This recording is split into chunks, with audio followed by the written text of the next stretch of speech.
Quick comment, I think somebody who has tried to do some dad jokes started that last section off. It is not as easy as it sounds. It takes experience to be able to pull off a dad joke, okay? So you got to appreciate, this is my little early blurb for Father's Day, by the way. But it's Mother's Day today, and I've got a short video for you. It's actually 11 years old. But it's a video that talks about this event at a huge event. Kevin Durant was receiving the MVP, most valuable player, only given to one person in the whole league for that year. And in the midst of that speech, he was sharing the most important things about his life. And at the end, at the highlight, he shared about his mother. And so it's just like a 1-minute clip. Maybe some of you have seen this, or maybe somebody saw it 11 years ago, but it's worth listening to again. This is Kevin Durant.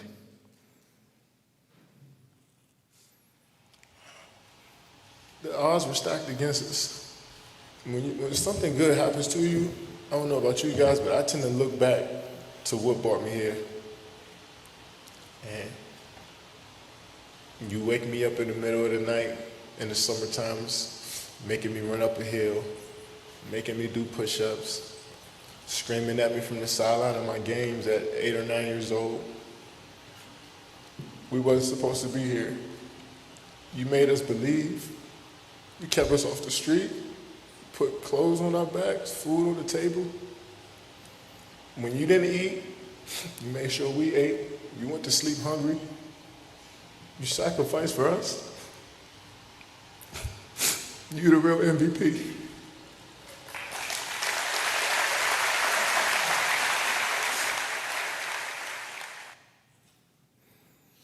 And if you didn't pick that up, he was referencing how, she was 18 years old when she had his older brother, and a few years later had him. And she was a single mother for the whole of their young life and their continued life.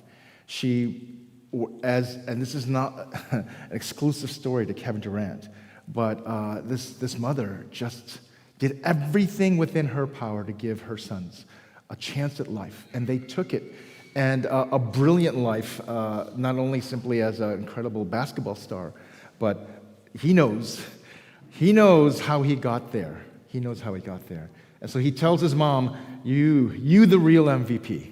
You the real MVP. I found it interesting that actually another movie was made, her story, because in many ways it's not about his life as much as about how she was the mother, the MVP mother, the real MVP for his life. And once again, this is not simply just celebrating Kevin Durant or his mom, but these stories are all around.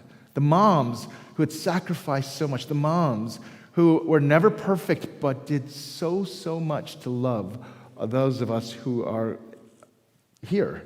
And so we recognize that Mother's Day is a day of acknowledging the love and the care of the mothers who have loved us, the mothers who are in our midst, the mothers who have already gone to be with the Lord. But also we recognize that Mother's Day is not always just pure celebration. Mother's Day brings tinges of pain for some of us in our stories. But this is a place for us to be able to gather and to worship in the presence of God, who takes all of our stories and he's at work in all of them, pouring out his love, even in the midst of sometimes painful, difficult stories. Not everybody has a story of a wonderful mom who sacrificed for them. And some of us are in the context of feeling like, I'm doing this kind of mothering kind of work alone. Not all of us are just biological mothers, even those who would love to be. These stories are many, and yet God is still at the center of all of these stories, bringing his love through and to the mothers and to us through them. So the message is called The Care of Mother. And sometimes I try to be clever, sometimes it doesn't work. I want to talk about how God speaks to us, meets us, makes his love tangible to us through the care of our mothers, whether they are biological or not. That is an expression of God's loving maternal care for us. But there's also a place that we can grow as a community to basically care for the mothers, like Kevin Durant's mom, who struggled by herself oftentimes, had to sacrifice so much that in God's kingdom, we get to care for mothers who are caring for others as well. And so the verses that you heard from today is from 1 Thessalonians chapter 2. And this is Paul. He's not a mom. And some people think he was married and had children. We just don't know. But he understands what moms do.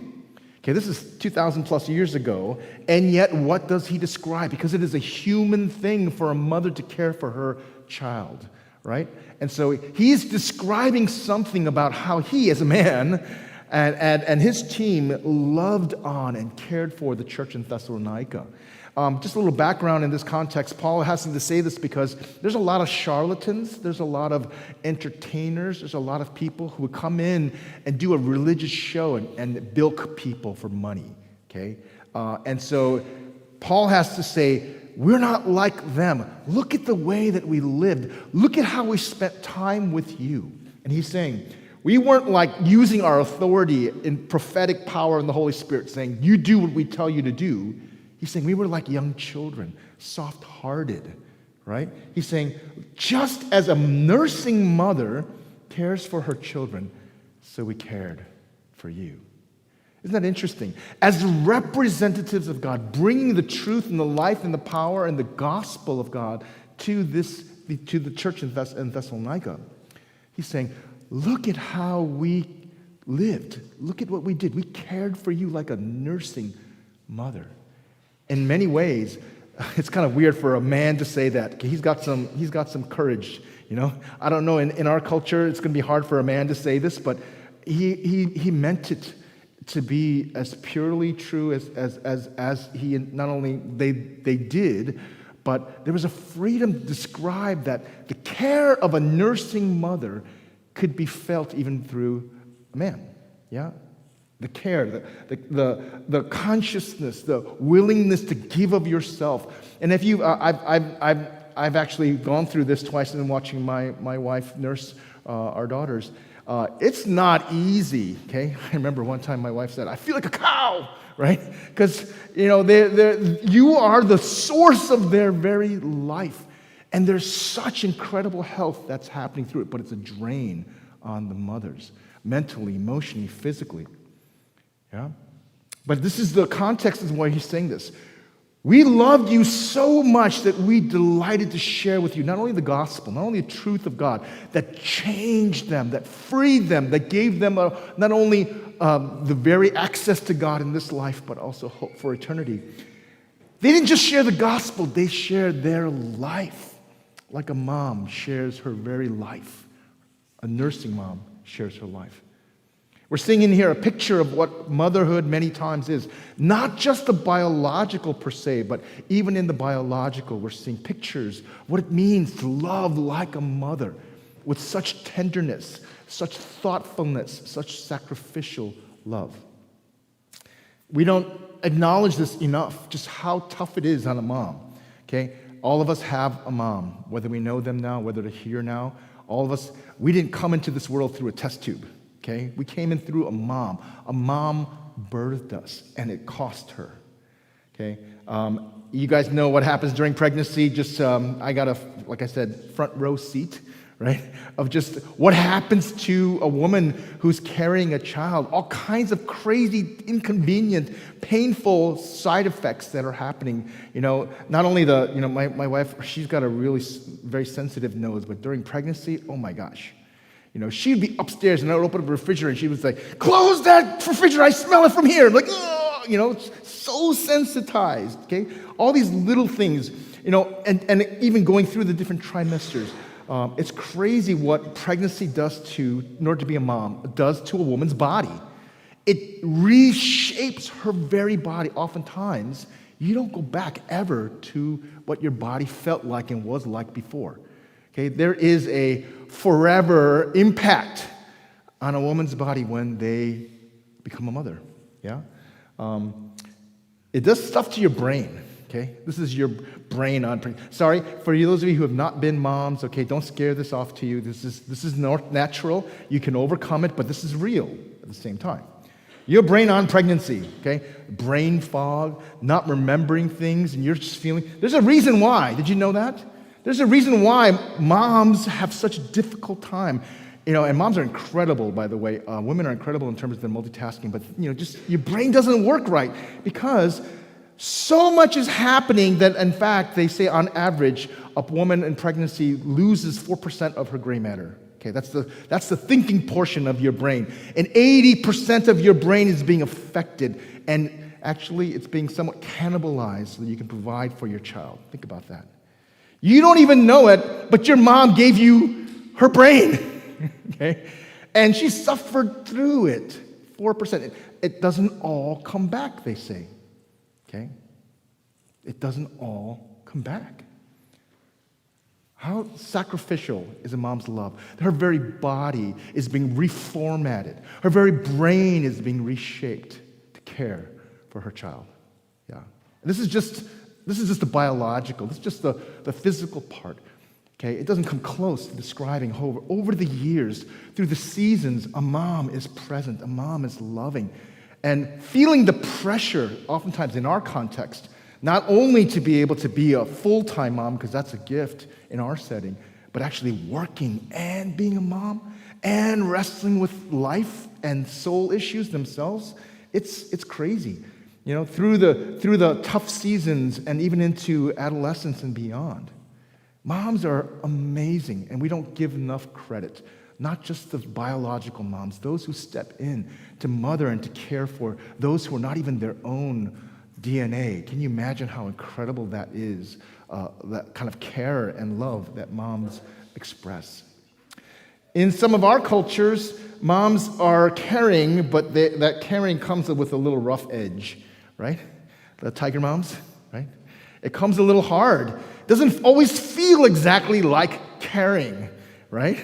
And in fact, the woman who described and used that language for the first person who put that into our cultural understanding, a tiger mom, self-confessed Amy Chua, she said, interestingly enough, as tough as she was, do you know why she was that tough as a tiger mom?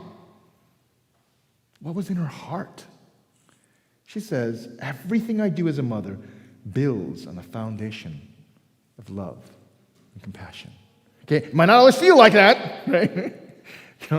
I took piano lessons, and it was rough, right? And my mom was rough on me, but actually, my mom is the one reason that I know what it feels like that God is compassionate. I know what love looks like in a self-sacrificing way because of my mom. Yeah. Mothers are incredible in expressing care. Something happens where God biologically shifts the brain to make a mom more self-sacrificing, other-centered.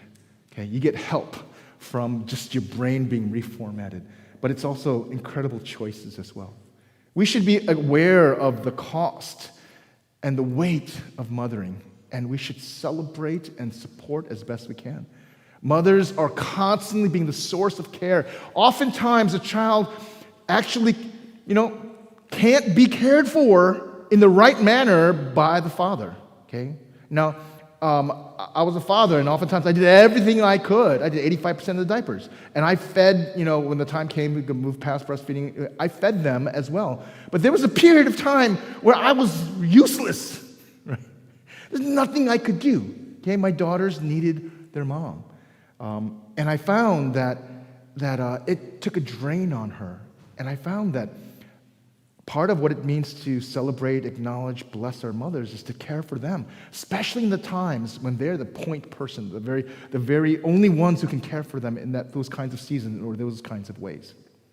There's a guy named John Medina. I don't know if you know who he is. He's written a bunch of books. One of them is a New York Times bestseller called Brain Rules. Okay, because he is a bioengineer, one of the most brilliant men I ever met. He's molecular biology oriented, but he's studying how the brain development, not only at a cellular level, but also at a neurological level, how that impacts a child's development. And he didn't want to just write papers and be a professor, because he is. He wanted to somehow bridge the gap between parents and what they know and what science knows about how a brain develops. And he's a fantastic Christian. So he did this with a mind and a heart to help us grow and love on mothers and love on young parents and so on and so forth. He wrote a bunch of books, 11 books he's written, but actually back in early 2000, I think 2000, he was the founding director of this organization called the Tulares Institute. And the Tulares Institute, this one rich family, the McKays, basically gave him $50 million and says, why don't you do this? This is your mission. Set up a foundation that helps young parents learn and integrate and practice all the things that we're learning about parenting, okay? And Tulares Institute, by the way, they also do stuff with marriage. They're supporting one of the best marriage gurus that I know, named John Gottman. So isn't incredible? A side comment. It's Christians with faith and with skill helping families be healthy, because we know who the Creator is and what it's supposed to look like. But John Medina, incredibly great communicator, incredibly smart. So as he's starting this Tulares Foundation, he's fielding all these questions from parents, and kind of like the moms are saying, does my baby understand me? How much do they understand in the womb? And all these fascinating questions that he has insight to, because he's actually quite an expert. But he says at one of these meetings when kind of bigwigs were there, I think it was a senator who basically asked him a kind of a facetious question. So, Dr. Medina, you're the expert in child development. So, how can you guarantee that by the time my child grows up, all of the elite colleges will be banging on our door for them to go? Basically, how can you guarantee that my child goes to Harvard, right? Wouldn't you want to know, right? And he said the question as if, there's no answer. There's no answer. And John Medina heard the question, looked at the man and says, do you really want to know? Do you really want to know? Here's the world's expert in child development, and he's saying, do you really want to know how you can almost guarantee your child to have a life of success kind of reflected on somebody's going to Harvard? He's not guaranteeing you go to Harvard, but pretty much what is the way from this perspective of this expert in child neurobiology and development? So the senator's like, his ears are doing. He's like, yes, I want to know. And he told him in one short phrase, if you want to guarantee your child's success going forward to be a healthy person who has the best chance to get into the best colleges and have a full, successful life, all you got to do is love your wife. And the guy was like, what? Okay, it came out of left field, right? And then he started to walk through all the things that a child develops into and what a child needs, the early stages, it's all coming from the mom. And so when a mother has a husband or has other people supporting them, at those stages, the mom is able to do what only she can do. As the child grows up, the mom is the one actually who is the kind of the primary person that helps them with their emotional regulation and empathy. Right? But if the mom is constantly frazzled, feeling alone, not having resources, right, that bleeds into the child. If the child grows up in a stable home where they know that it's not about money, it's actually about warmth and love, and it's echoed by their parents or echoed in their family setting, guess what? That sets them up to have a heart that is able to make attachments, that's able to make relationships in a healthy way. And all throughout, and he can explain it in the details. You can read the books. Okay, I think there's a brain rules for babies. Okay, there's more details there. But basically, he's saying moms take such a critical part of the role of the development of a child, especially in the early age. Guess what? When the husbands or when the community can't do it directly by caring for the mothers, what do we do for the future generations? There's something thoughtful there. In fact, moms are not meant to be the only ones. The idea of a single mom is not the ideal of God. And God raises up moms who are so incredible, heroic, and it takes a toll on them. But wouldn't it be beautiful if we would be able to be a community that's able to express this kind of care for mother thoughtfully, tangibly? Yeah?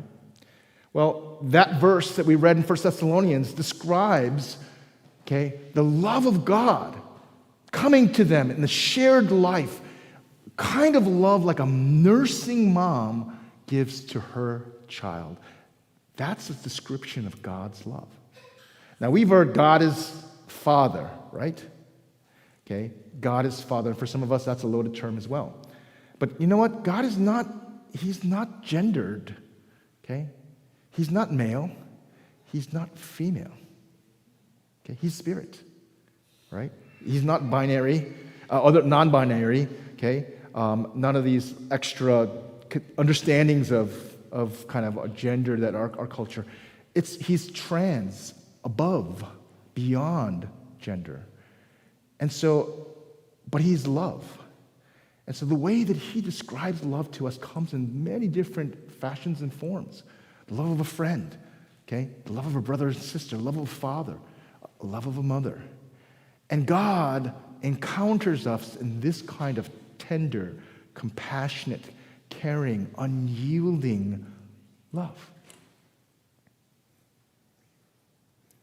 In fact, every mother partners with God to share this kind of tangible, meaningful, present love to their children.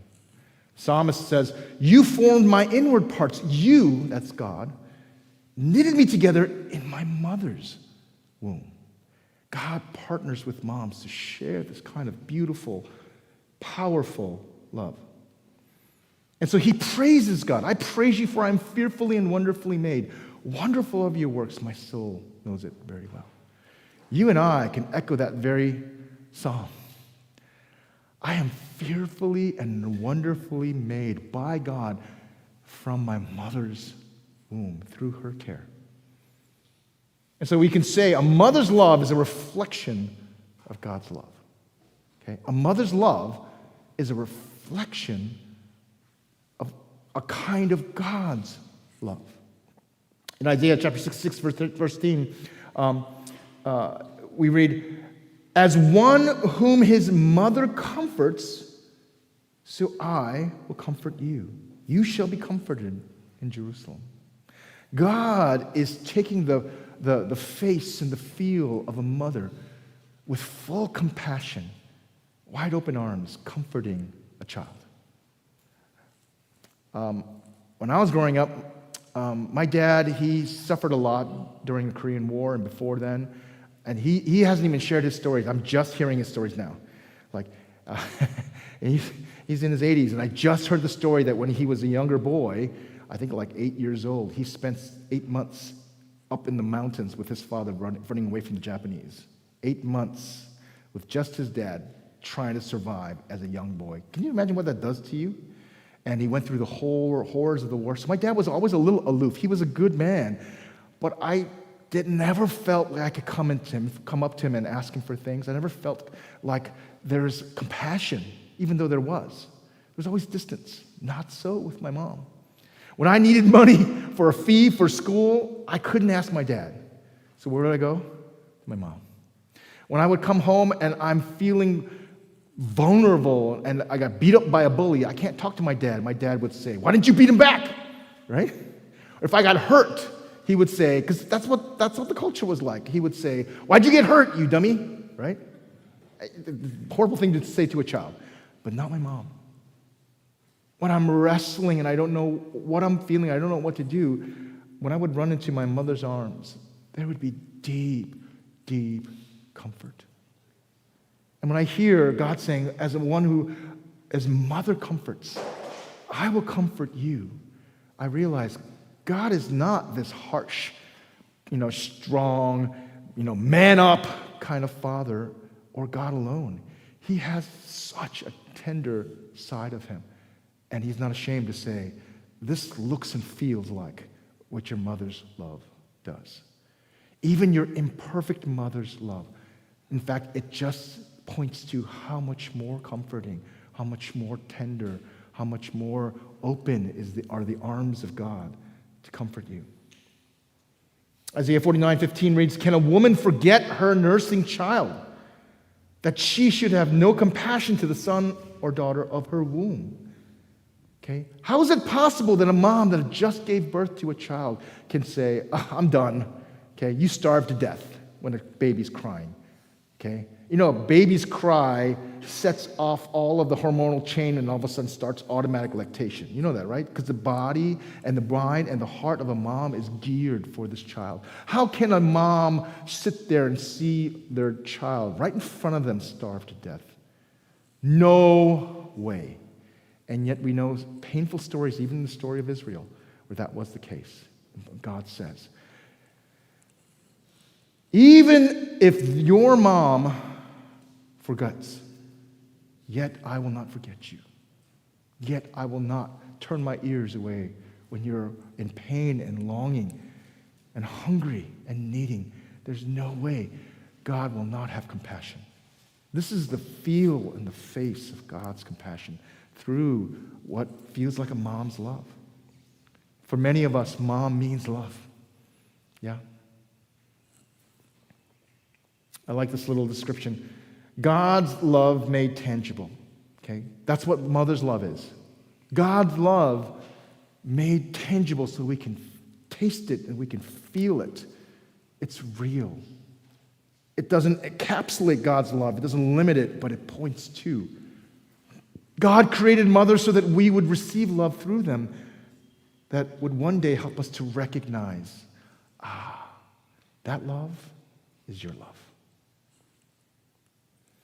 And so we're called to experience the care of mother and realize it's God's care. Yeah? We're called to see the mothers who are expressing this kind of self-sacrificial care and to care for them. We even see this in the scriptures. This is one of the 10 commandments. Honor your father and your mother that your days may be long in the land that your Lord God is giving you. And I was always told this means you do what your mom says, right? And it's true. When you're a young child, that's how you honor her. The word for honor, kabod, it actually means heavy. That their desires, their wisdom, their instructions, and their personhood is heavy. They deserve respect. You don't just, whatever. It's heavy on you, rightfully so. Honor your father and your mother, right? Well, this is in Jesus' time, they are not even honoring their fathers and mothers because at a time when the elderly need care, they give a little loophole. And they said, okay, the Pharisees said, okay, you can give some amount of money to, okay, it's called korban, to the temple, to the religious institution, and then now God says you don't have to care for your mother. That's what they were doing. And Jesus is, he's not happy about this. He's saying, this is what God commanded, honor your mother and your father, right?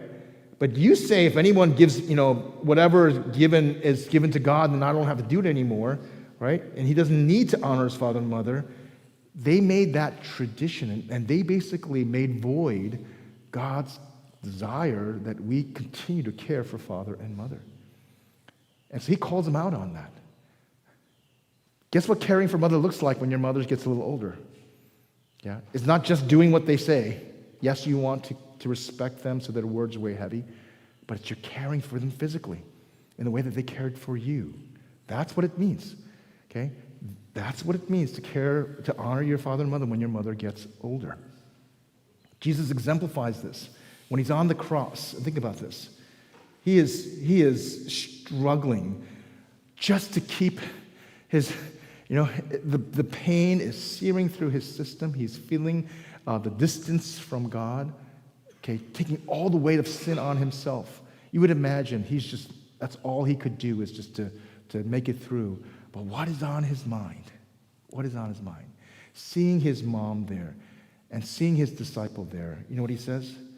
Woman, behold your son.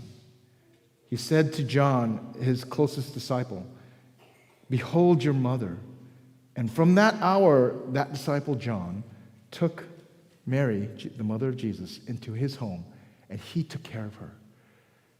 And on his deathbed, or on the cross, Jesus is thinking about how to care for his mom through his disciple. Yeah. The love of a mother is extravagant, it's sacrificial, it's a tangible reflection of God's love for us. I'm going to make this last connection here. You know, when we see God face to face, what's he going to do? Okay, he might give us a high five. He might, right? And we'll do the happy dance together.